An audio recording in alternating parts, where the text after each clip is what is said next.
Hi everyone, welcome to the woman of honour series. എല്ലാവരെയും ഒറ്റ വാക്കിൽ welcome ചെയ്യുന്നു.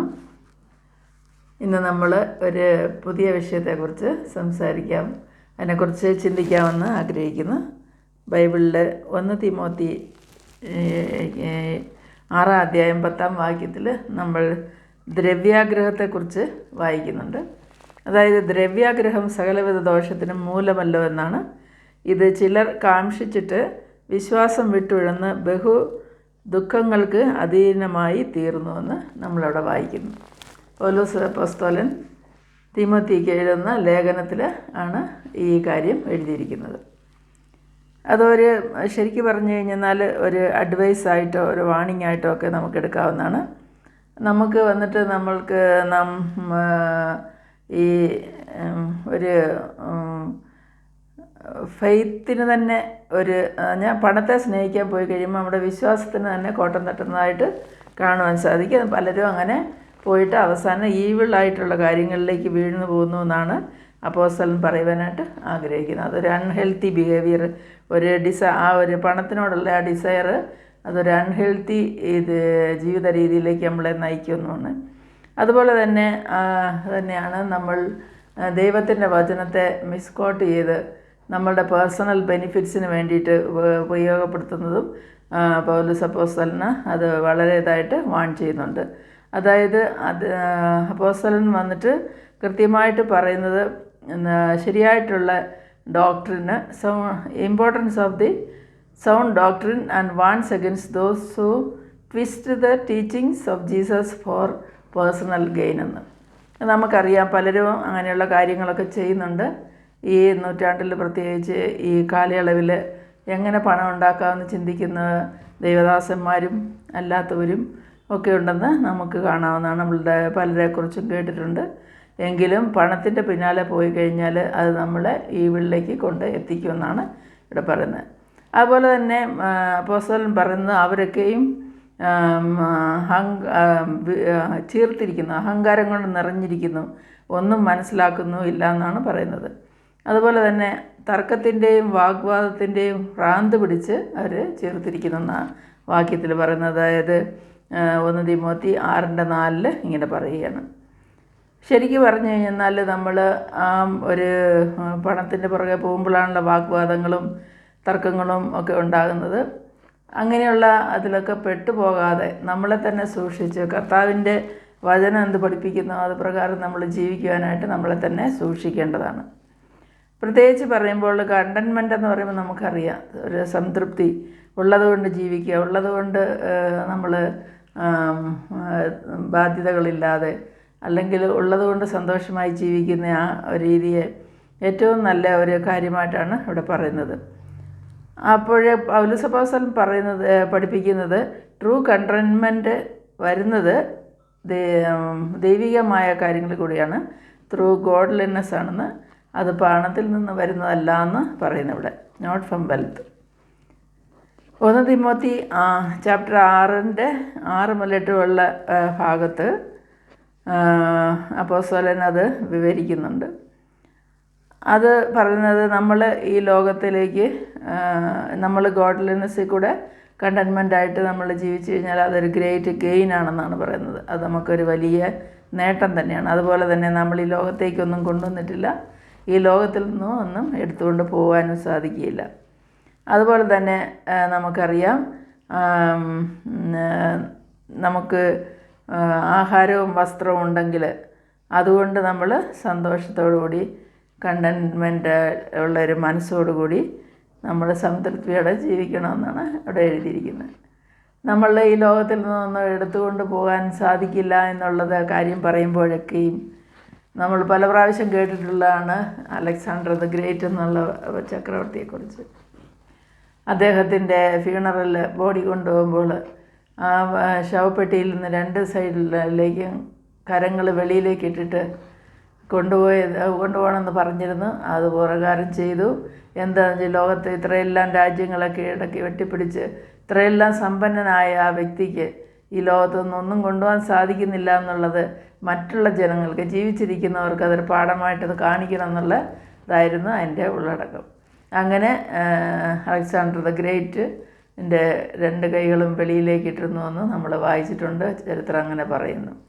അപ്പോൾ നമ്മൾക്ക് തന്നെ നമുക്ക് നമ്മളുടെ പ്രാർത്ഥനകളിൽ പറയാറുണ്ട്, നഗ്നനായി ലോകത്തിലേക്ക് കടന്നു വന്ന് നഗ്നനായി തന്നെ നമ്മൾ തിരിച്ചു പോകുമെന്നും പറയുന്നുണ്ട്. പക്ഷേ ജീവിച്ചിരിക്കുന്ന കാലത്ത് നമ്മൾ പണത്തിനെ ഓർത്തും നമ്മൾ ദുഃഖിച്ചും പ്രയാസപ്പെട്ട് ഈ ലോകത്തിൽ അതില്ല ഇതില്ല എന്നുള്ള ചിന്തയിലും ലോണുകളിൽ പെട്ടുമൊക്കെയും കഷ്ടപ്പെടുന്നതായ ആ ഒരു ചിന്തയിൽ നിന്നും വ്യക്തിപരമായിട്ട് നോക്കുമ്പോൾ നമ്മൾക്ക് എങ്ങനെ സന്തോഷമായിട്ട് ജീവിക്കാമെന്ന് നമ്മൾ ആലോചിക്കണം. മറ്റുള്ളവരെ കമ്പയർ ചെയ്യാതെ നമ്മൾക്ക് ജീവിക്കാൻ പണം ആവശ്യമുണ്ട്, വെൽത്ത് ആവശ്യമുണ്ട്. നമ്മുടെ ആവശ്യങ്ങൾക്ക് ദൈവം കരുതിക്കൊള്ളും, അവനത് ചെയ്തു തരുമെന്ന്. നമ്മുടെ സകല കാര്യങ്ങൾക്കും ദൈവത്തിൻ്റെ പിന്തുണയുണ്ടായിരിക്കും നമ്മൾ അവനിൽ ആശ്രയിച്ച് കഴിയുമ്പോൾ. അതായത് നമ്മൾ കൂടുതലായിട്ട് അവനെ ഡിപ്പെൻഡായി കഴിയുമ്പോൾ നമ്മുടെ കാര്യങ്ങളൊക്കെയും അവൻ നോക്കിക്കൊള്ളും. അങ്ങനെയുള്ളൊരു ദൈവത്തിൻ്റെ നമ്മൾ ഇവിടെയുള്ള റിച്ച് ആയിട്ടുള്ള കാര്യങ്ങളിൽ നമ്മൾ ഡിപ്പെൻഡായി കഴിഞ്ഞാൽ അത് ടെംപ്റ്റേഷനായിട്ടും അത് പിന്നെ നമ്മളൊരു നാശത്തിലേക്കാണ് പോകുന്നതെന്ന് കണ്ടല്ലോ. അതേ സമയത്ത് നമ്മൾ കണ്ടൻറ്റ്മെൻറ്റായിട്ട് ജീവിച്ച് ദൈവത്തിൻ്റെ അവൻ്റെ പ്രൊവിഷനിലൊക്കെയും നമ്മൾ ആശ്രയിച്ചുകൊണ്ട് നമ്മുടെ ജീവിതത്തെ നയിച്ചു കഴിയുമ്പോൾ അത് നമ്മൾക്ക് സമാധാനമാണ് കൊണ്ടുവന്ന് തരുന്നത്. അതേപോലെ തന്നെ ഈ കാലത്ത് ഏറ്റവും കൂടുതലായി കേൾക്കുന്നതാണ് പ്രോസ്പെരിറ്റി ഗോസ്പൽ. എല്ലാ കാര്യങ്ങളിലും അവർ പറയുന്നത് ദൈവം ആഗ്രഹിക്കുന്നത് എല്ലാ വിശ്വാസികളും വളരെ റിച്ചായിട്ടും, അതായത് അവർ ഹെൽത്തി ആയിട്ടും വെൽത്തി ആയിട്ടും ഇരിക്കണം എന്നാണ് ദൈവത്തിൻ്റെ ആഗ്രഹം. അങ്ങനെ അവർ പഠിപ്പിക്കുന്നു. അപ്പോഴെന്താ മറിച്ച് സംഭവിക്കുന്നതെന്ന് ചോദിച്ചാൽ ആ ഫൈനാൻഷ്യൽ എക്സ്പീരിയൻസോ അല്ലെങ്കിൽ അവർക്ക് അബീഡൻ്റായിട്ട് റിച്ചസൊക്കെ വരാതെയും ഫിസിക്കലിൽ ഹെൽത്ത് വേണ്ട വിധത്തിൽ നന്നായിരിക്കാതെയൊക്കെ അവർക്ക് ആരോഗ്യപരമായ പ്രശ്നങ്ങളൊക്കെയും വരുമ്പോൾ ആ വിശ്വാസികൾ അപ്പോൾ ദൈവത്തെ തന്നെ, അവരോടുള്ള ദൈവത്തിൻ്റെ സ്നേഹത്തെ തന്നെ ക്വസ്റ്റ്യൻ ചെയ്തെന്നിരിക്കും. അത് ഒരിക്കലും നല്ല ഒരു കാര്യമല്ലല്ലോ. അതുപോലെ തന്നെ നമുക്കറിയാം, യേശുക്രിസ്തു തന്നെ വളരെ സിമ്പിളായിട്ടാണ് ജീവിച്ചിരുന്നത്. വളരെ സിംപ്ലിസിറ്റി ആയിരുന്നു. അതുപോലെ തന്നെ എല്ലാ കാര്യത്തിനും ദൈവത്തോട് പ്രാർത്ഥിച്ചും ദിവസവും കർത്താവിൻ്റെ സന്നിധിയിൽ പ്രാർത്ഥിക്കുന്ന ഡിപ്പെൻഡൻസ് ഓൺ ഗോഡ്. ആ യേശുക്രിസ്തു നമ്മളെ പഠിപ്പിച്ചത് ദൈവത്തിൽ വിശ്വസിക്കാനാണ്. അവൻ നമുക്കായെല്ലാം കരുതിക്കൊള്ളും. അതായത് teaching us to trust in God's provision regardless of our circumstances. നമുക്ക് എന്ത് ചുറ്റുപാടുകളാണെങ്കിലും നമ്മളുടെ സാഹചര്യം എന്താണേലും അതൊന്നും നമ്മൾ അതിലേക്ക് നോക്കാതെ ദൈവത്തിലേക്ക് നോക്കി അവനെ വിശ്വസിച്ച് കഴിയുമ്പോൾ നമ്മൾക്ക് ആവശ്യമുള്ള എല്ലാം ദൈവം കരുതും, നമുക്കെല്ലാം നന്മയും തരുമെന്നാണ് ഇവിടെ നമ്മൾ കാണുന്നത്. അതുപോലെ തന്നെയാണ് പൗലോസ് അപ്പോസ്തലൻ ഫിലിപ്പിയ ലേഖനം 4:10 മുതൽ 13 വരെയുള്ള വാക്യങ്ങളിൽ അദ്ദേഹത്തിൻ്റെ കണ്ടൻമെൻറ്റിൻ്റെ സീക്രട്ട് ഷെയർ ചെയ്യുന്നുണ്ട്. വീഡിയോയുടെ ലെങ്ത് കൂടി പോകുന്നതുകൊണ്ട് ഞാൻ ആ ഭാഗം വായിക്കത്തില്ല, നിങ്ങൾക്ക് വായിക്കാവുന്നതാണ്. ഫിലിപ്പിയ ലേഖനം 4:10 മുതൽ 13 വരെയുള്ള വാക്യങ്ങൾ. അതിൽ അദ്ദേഹം പറയുന്നത്, I can do all things through him who strengthens me. എന്നെ ശക്തനാക്കുന്നവൻ മുഖാന്തരം എനിക്ക് എല്ലാം ചെയ്യാൻ സാധിക്കുമെന്നാണ് പറയുന്നത്. അത്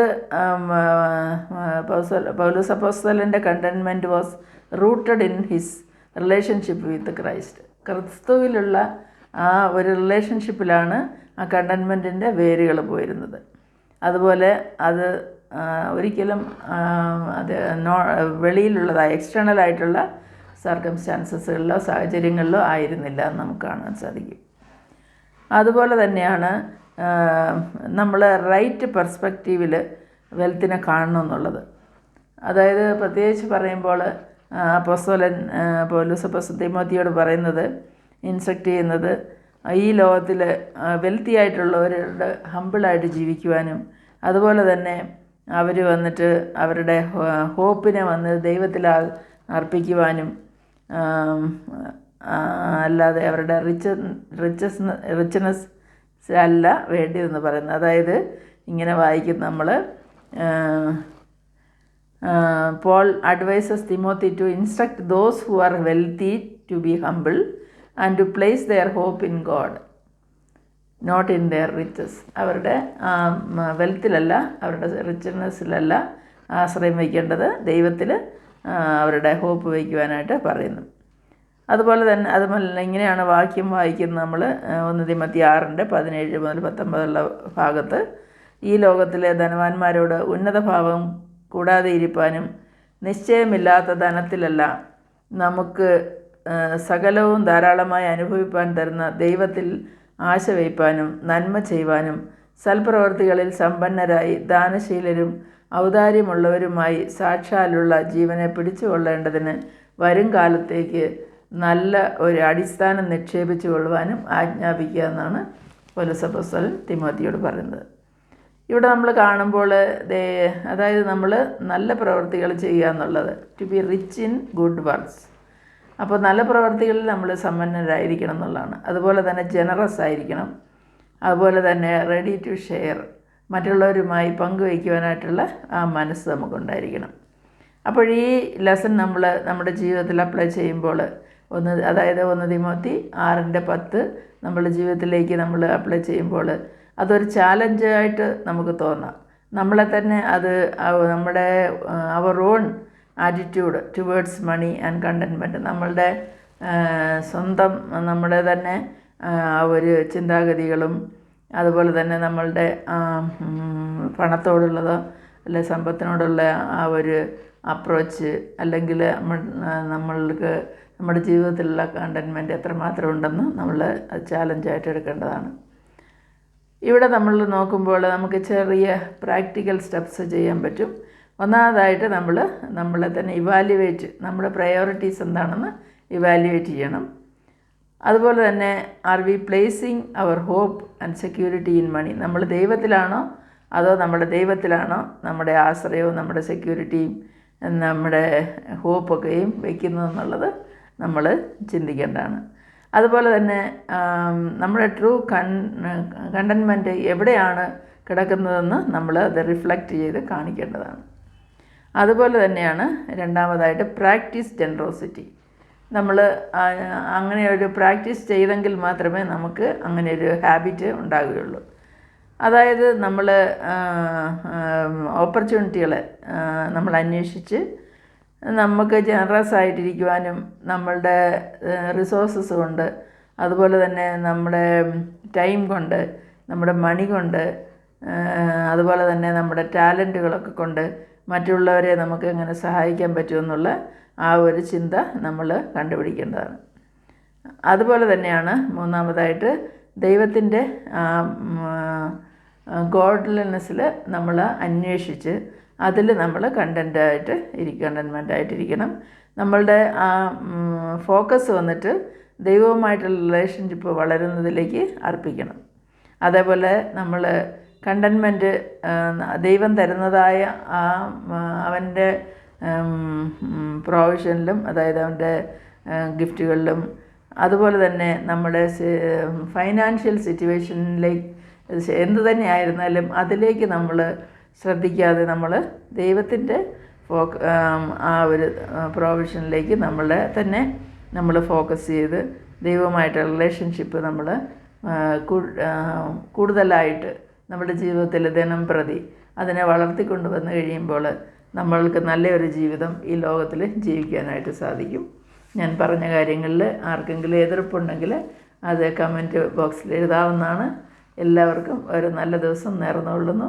എല്ലാവരെയും ദൈവം അനുഗ്രഹിക്കട്ടെ. എല്ലാവരെയും ദൈവം ധാരാളമായി അനുഗ്രഹിച്ച് എല്ലാവരെയും സുരക്ഷിതരായി ഈ ലോകത്ത് ജീവിക്കുവാനായിട്ട് സഹായിക്കട്ടെ എന്ന് പ്രാർത്ഥിക്കുന്നു. Bye to all. Have a nice day.